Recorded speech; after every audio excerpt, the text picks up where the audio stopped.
That's the sound of my GPU screaming, because this build just turned absolutely ridiculous. Using some new slick tech, I'm able to puke out more than 100 twisters per cast. Every single one of them triggering my heralds, blowing up the entire screen. On top of that, when mapping, I'm rocking 50,000 effective HP, effectively making me immortal, and that's without investing in defense in the passive tree. And the speed? Well, it's one of the fastest builds in the game, so let's just say it's pretty damn fast.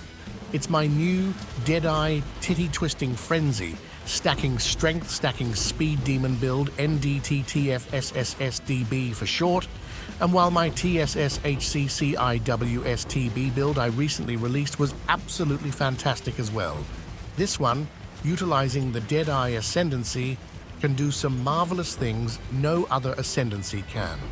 To understand why, let's see how this banger of a build actually functions, shall we? For starters, Twister is a lovely skill. It deals a buttload of physical damage, and that's important, you'll see why soon, and it can eat ground effects to deal additional damage of that element. In our case, we will have it eat our chilled ground to deal cold damage, which will trigger Herald of Ice. And on top of that, we're going to stack as much lightning damage as possible, which will allow the twisters to shock as well, triggering Herald of Thunder. And the latter is the most important part, because that's how we will spawn our chilled ground. Because we are going to turn our Herald of Thunder into a more or less pure, cold skill. This, in turn, will make it able to freeze enemies. And when freezing enemies, we have Frost Nexus, creating chilled ground for us. And this is actually incredibly reliable, as long as we make sure that our Herald of Thunder actually deals decent amounts of cold damage. Then, once the chilled ground is created, we just run it over with our whirlwinds and cast twisters. And the cycle repeats. And speaking of our whirlwinds, why are we using it? Well, shit. Several reasons, really. Firstly, twisters eat the whirlwinds to deal extra damage. But also, we can stack a shit ton of attack speed, which will allow our whirling slash to speed around the map for us, simply because the skill has a forward propelling motion when cast, allowing us to become fast as fuck. Alright, so now our twisters deal a lot of damage. They deal cold damage, triggering Herald of Ice, and lightning damage, triggering Herald of Thunder. But this does not explain the gazillion fucking twisters nuking our GPU. So what gives there? Well, here's why the physical damage from twisters is important. Due to this, we can use Armor Break 3. This breaks enemy armor equal to 20% of physical damage, and when it does so, it has a chance to grant endurance charges. A bunch of them, actually, since every enemy in a 2-mile radius will have its armor broken. And now, you may see where this is going. We are going to take all of these endurance charges and transform them into frenzy charges using the Resonance Keystone. Combine this with stacking maximum frenzy charges, and you now have a reliable way of creating frenzy charges. But we can do better than that, because by rocking the Deadeye Ascendancy, we not only gain frenzy charges more reliably, but we can also double their effect. 50% from Thrilling Chase, and even more from our support gems. Now all there is left to grab is Barrage, which repeats your attacks 2 times, and then 1 time for every frenzy charge we have. And we will have a minimum of 9 repeats every cast, and 16 repeats about 70% of our casts. This, my friends, is how we are spewing out hundreds of twisters per cast. But now you're probably thinking, oh, but Mr. Big Penis Man, this is only usable when killing rares, etc. What about bossing? Well, here's the great part. When you're stacking frenzy charges, you're also stacking frenzy duration. So, before every map boss, you have a minute or so to find the boss with your frenzy charges up. Then, you just roll up to the boss, nuke the living shit out of him with 100 twisters, and more or less any boss will get one shot that way. Easy peasy. Alright, and what about pinnacle bosses then? You can't really stack charges there, can you? Well, For some bosses you can, for some you can't. But for bosses where you can't, I have another tech that I also used in my previous build, that I made even better thanks to you viewers allowing me to one-shot all of them. Usually, all you comment is a bunch of fucking vomit, but sometimes you provide me with some actual gems. And speaking of gems, let's check them out, shall we? So, starting us off with our Twister skill, we will be stacking crit in this build, but we're not really investing in crit chance.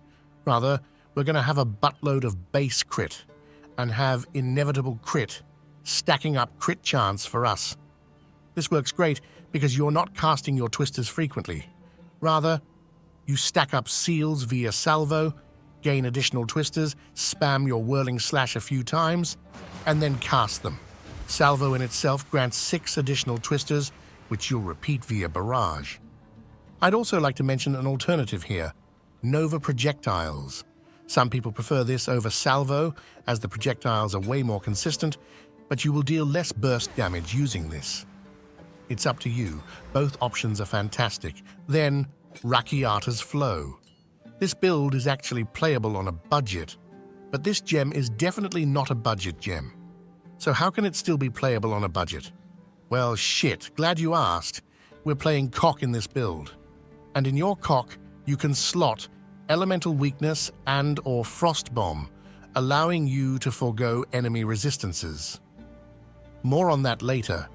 Rakiata is still a good gem though, especially in maps where you have increased enemy resistances, so I'm still recommending it if you need more damage.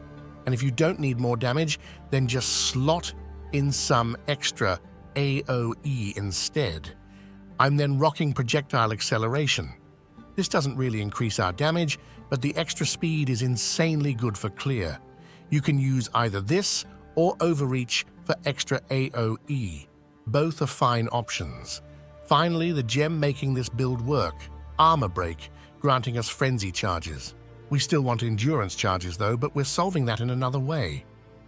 Also, make sure the skill is set to weapon set 2, as this is where we'll have our damage. Now, for doing pinnacle bosses, I typically replace Projectile Acceleration and Armor Break for Ambrosia and Garukan's Resolve to one-shot those fuckers. Garukan's Resolve grants a bunch of extra crits and crit damage as long as you move 20 meters. Ambrosia grants 150% extra lightning damage if you do 2 things. First one being grabbing 2 mana flasks with a lot of extra increased charges. And secondly, you want to have 2 mana flasks up. And to be able to do this, you just slot in the wastegate, equip 2 mana flasks, and slot in your actual belt again. When it comes to our whirling slash, all we care about is speed. We boost it by Rage 3, Rapid Attacks, Rigwalds, Heightened Accuracy, where we turn accuracy into attack speed via the passive tree, and Knockback so that enemies don't get in our way. Since we're only using it for moving around and boosting our twisters, having a low-level gem is needed, I'm using a level 3 personally. Also, make sure you set this skill to weapon set 1 only. This is where we have our attack speed. Next, our heralds and how we spawn chilled ground. Ideally, you would get even more cold damage here than I have, grabbing some extra cold damage via your gems. But I still want this build to be budget viable, and those gems are expensive as hell. This is enough though, pinky promise, and that's because of Embitter. You take this and combine it with a Darkness Jewel with Gain as extra lightning damage, fire or whatever, and that damage is converted into cold damage instead. You then want Freeze, allowing us to gain extra freeze build-up and Frost Nexus to create chilled ground. This won't create chilled ground everywhere, but more than enough to cast cold twisters every time. Finally, Elemental Armament for extra damage and Magnified Area for extra AoE. Next up is Herald of Ice. Previously, we created Herald Chaining via this skill, but that's no longer the case, as it's no longer needed and not consistent enough when breaking armor via our twisters. Instead, we use it for extra AoE damage. Therefore, we have Elemental Armament, Cold Mastery, Elemental Focus, Magnified Area, and Longshot. It's also important that you set both of these skills to weapon set 2 only, as you'll otherwise not have enough spirit for weapon set 1. I'd also like to mention something here, and that is exactly that, having enough spirit. I have 255 spirit. This allows me to use all the skills I want, but I have spirit on my helmet, high spirit on my scepter, and an expensive gem. So what do you do if you can't afford it? Easy, just ditch Herald of Ice. It's definitely not needed. You have more than enough twisters to kill everything without them. It's just a slight boost to your AoE, and I like the popping sound when enemies explode lol. For your barrage, cooldown recovery, heightened charges, which is an additional layer of extra frenzy bonuses, perpetual charge, and rapid casting. Next up is why you need this much spirit. First reason being your companion. We're going to rock a haste aura companion, in my case the annoying-ass frozen mandible guy. What sucks about this guy, though, is that he reserves a shit ton of spirit. Therefore, I'm boosting the quality and using Diala's Desire. This is expensive, though, so if you can't afford it, I'm recommending that you grab a pig or something with a haste aura. It should be much less costly in terms of spirit. Only downside is that I haven't found any other pet than Frozen Mandible that can really keep up with my speed. Either way, you want this one on both weapon sets. Another solution for the spirit is also to grab quality gems and socket them in your body armor, of course. Then grab Loyalty and Brutus's Brain to make it unkillable. After that, we have our cock. This, however, is only used in weapon set 2, and we use this for several reasons. Flame Wall grants us a bunch of extra flat damage, basically the same as if you had an extra ring. We then grab Fortress, which drops the Flame Wall as a ring around us, ensuring all twisters gain the damage bonus. This gem, though, is one that you can replace with Elemental Weakness or Frost Bomb if you don't have Rakiata's Flow.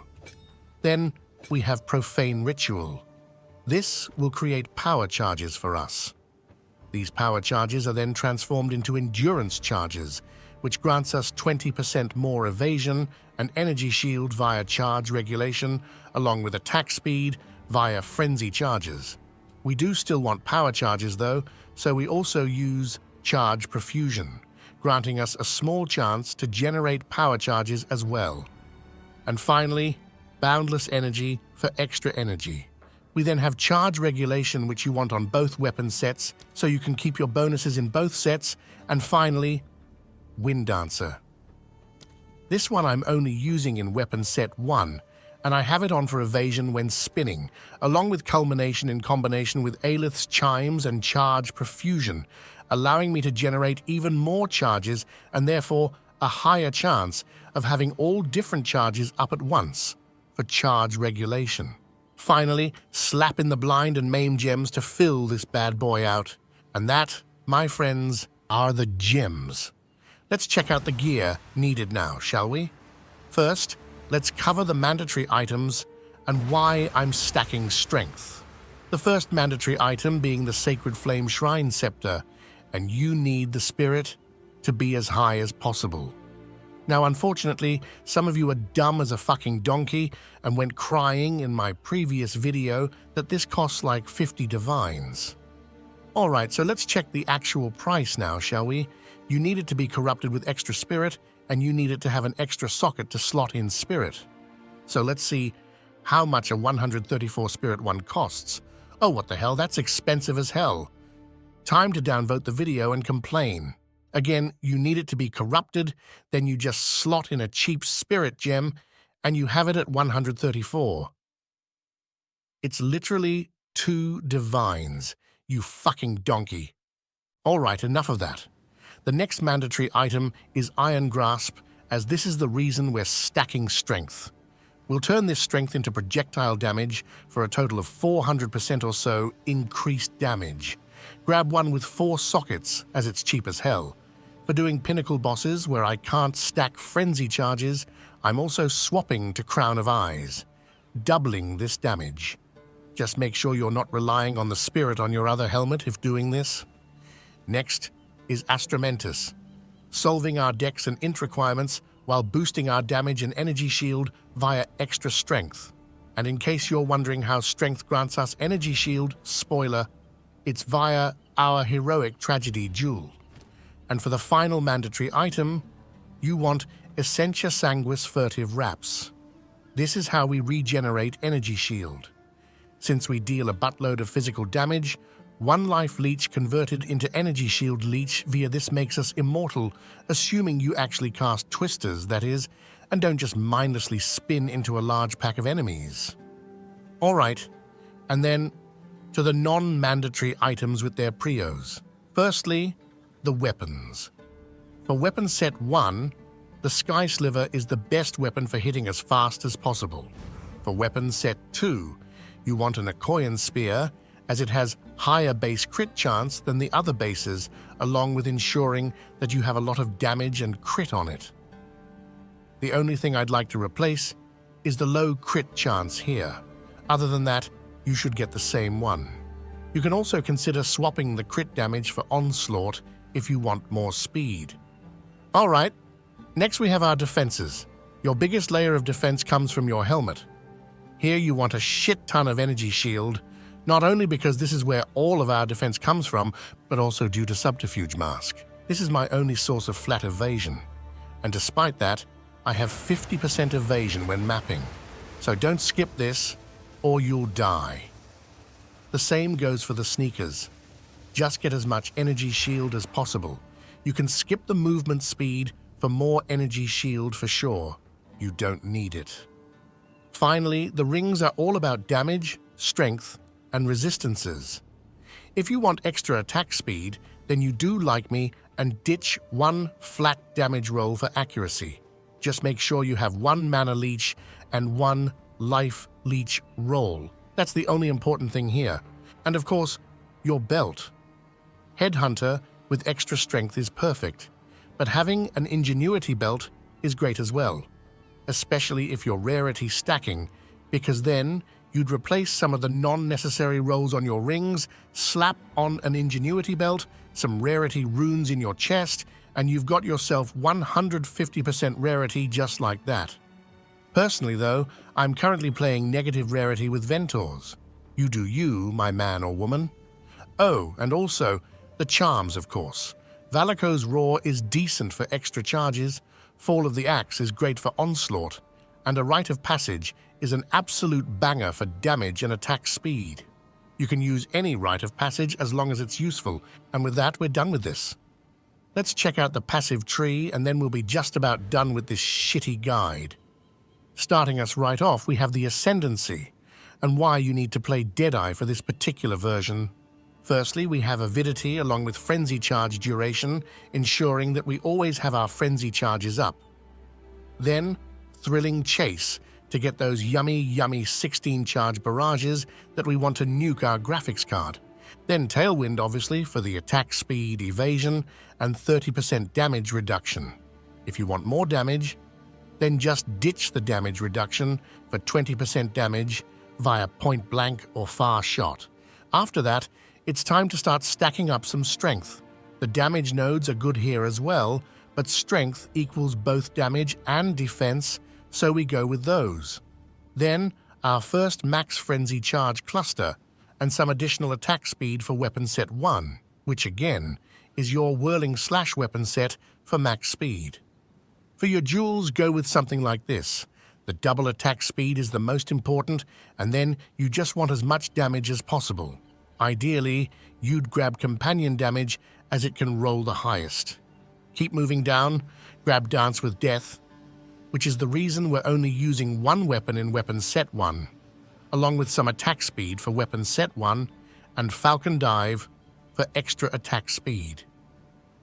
After that, it's time to fuck off all the way over here, grabbing some attack speed along the way, some attributes, and to the reason we're able to get so insanely tanky. The Heroic Tragedy Timeless Jewel. The only thing you need to find is one of these where it says yada yada Varana. That is, you need Varana here. The rest we don't give a shit about. This is so that you can transform this nearby keystone into energy shield when stacking strength. Then once this is done, we chuck a UI, fuck off to Narnia, and start grabbing all these lovely companion nodes. Yummers. Inspiring Ally is how we transform companion damage into damage for ourselves, allowing all of these nodes to grant us 22% damage. And a lot of extra damage if you buy companion damage jewels, along with getting increased reservation efficiency here. After that, it's time for some accuracy frenzy charges and this whole big-ass cluster of nodes. So what the hell is going on here? Well, you're going to socket a from-nothing diamond with Walker of the Wilds somewhere in your tree. This will allow you to grab any node highlighted in this circle here. Then you slap on an Against the Darkness time-lost diamond with extra lightning and strength. This will grant you unbelievable amounts of lightning damage and strength when you grab all of these nodes. A really broken combo of jewels, if you ask me. Finally, we go up here to grab resonance so we can transform our endurance charges to frenzy charges. We pick some extra defensive nodes, not mandatory but helpful, chaos inoculation, so we can ignore chaos resistances, and these 3 nodes. This is how we avoid being stunned and frozen.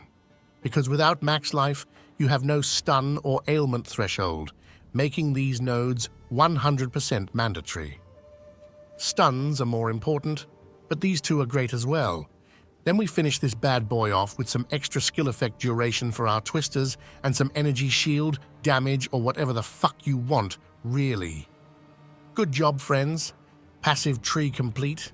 Let's finalize this epic guide, showing you how to play in both maps and when doing pinnacle bosses. When mapping, it's easy peasy. You have whirling slash for mobility and twisters for damage. Before hitting the twister button though, you want to ensure you do 2 things. First, hit the whirlwind button at least 3 times to make sure you get the maximum damage bonus. Then you pop your barrage and follow it up with a twister. Repeat this, and that's all you need to do. Easy, huh? Yeah. And in case your barrage is on cooldown or you haven't filled up all of your salvo charges yet when you want to cast your twisters, don't worry. You can just press the twister button whenever you want to as well. You'll just deal less AoE and have less fun. And when it comes to bosses, you just want to make sure you blow up a pack of enemies before you go to the boss room. You'll have your frenzy charges up for a good minute or so, allowing you to just instantly nuke him down with a full set of frenzy charges and a barrage. Alright? And then it's time for pinnacle bosses. When doing Zesht, for example, you can do just like in a regular map, but for the other ones, here's what I typically do. Firstly, I swap out 2 gems for Ambrosia and Garikans for Giga damage. Then, I swap out my helmet as well to get the extra projectile damage. Now you don't need to do any of these steps, but you do want them if you want to one-shot the bosses. Finally, make sure you have 2 good increased charge mana flasks, and you're set to go. Now all there is to do is move 20 meters, do your regular combo, and the boss should die. And if not, just repeat. And with that, we're done. Drop a sub, and I'll see you in the next one. So long, gay boys!